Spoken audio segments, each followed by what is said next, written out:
Right, so Morella mentioned that I had my nails painted a week or so ago.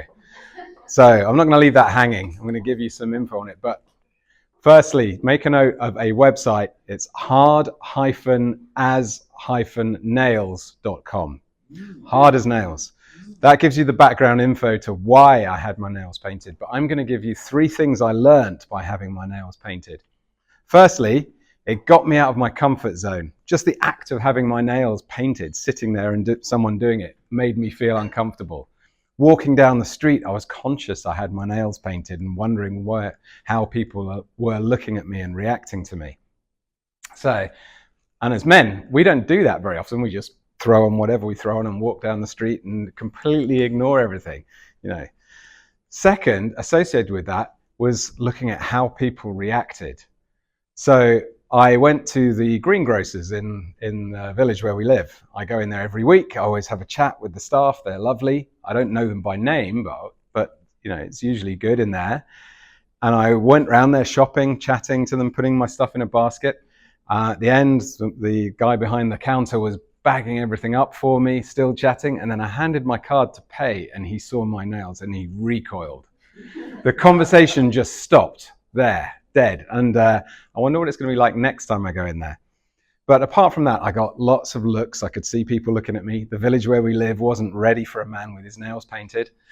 I got a few sideways comments, and only one person asked without judgment. So Morel and I are learning to dance. We're having these dance classes on a Thursday. As part of that, we move around and dance with different people.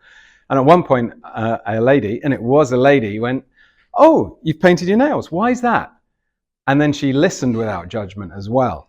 And as I told her the idea behind Hard as Nails and how I'd agreed to have my nails painted, she listened without judgment. And the end of it went, "That's fantastic. I love what you're doing. That's great."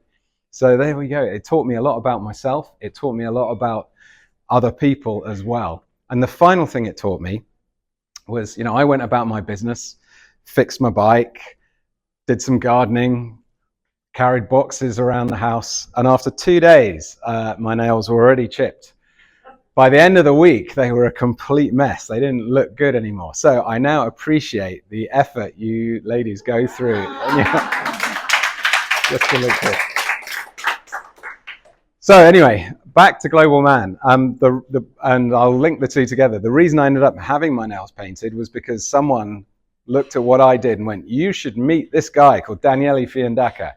And we organized a call, and he went, I have this thing I'm doing, this idea, Hard as Nails. I'd love to paint your nails. And that's where that came from.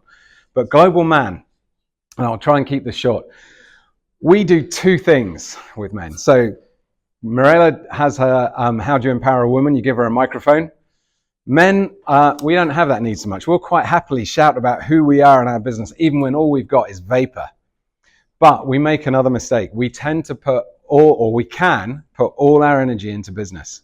And business is great. It loves that energy. It will quite happily take it and still be there to take more. So, and as men, we then are not putting energy into other areas of our life where we should. We're not looking after ourselves. We're not looking after our health. And we're certainly not looking after our relationships. They're all taking a back seat. Men, we absolutely want them to succeed in business. So in fact, one of the things we sell is, you want to succeed in business, come in and have a look at Global Man.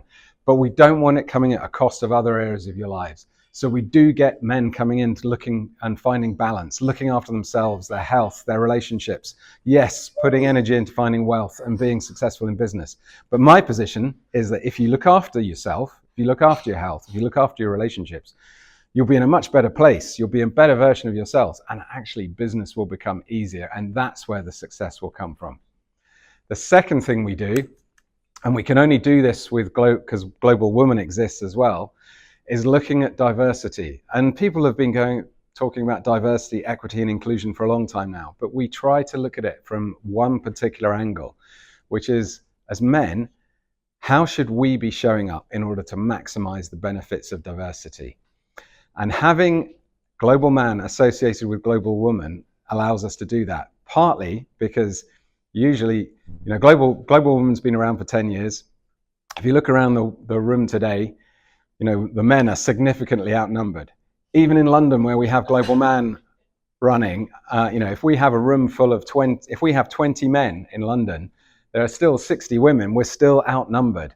And it helps us frame the idea of men. We're used to, coming back to me having my nails painted, we're used to showing up and it being a man's world. It was built by men, it was built for men. And we're quite happily fit into that world, even though there are some parts of it which are pretty nasty and toxic. So now having Global Woman and trying to get men to step back and say, are we maximizing the benefits we get from diversity? And the answer is no. Having the women outnumber us in the room gets us to feel uncomfortable and gets us to be a little bit more open, but also allows us to, if we're in the room by ourselves and doing an exercise on masculinity and what masculinity should be, we can then immediately test it by coming out and working with women and getting their feedback on what we've just been speaking about. So again, it feeds into success in business, not just for us, but for everyone. And also, hopefully, it feeds into other areas of the life. And coming back to that relationships point as well, getting men to show up as better versions of themselves in those relationships too, who would like to be more successful in business, but also have stronger relationships, particularly with women. We'd love to have him come and look at Global Man as well. And so next time we're back in Lisbon, if we can get Lisbon to be a great, successful Global Woman Club, I will love to be looking to tag Global Man onto that as well. And we'll be separating the two. At one point, we'll take the men off into their own little room, do an exercise with them, whether it's on masculinity or on something else, but ultimately have them supporting you and driving success for all of us. Thank you very much.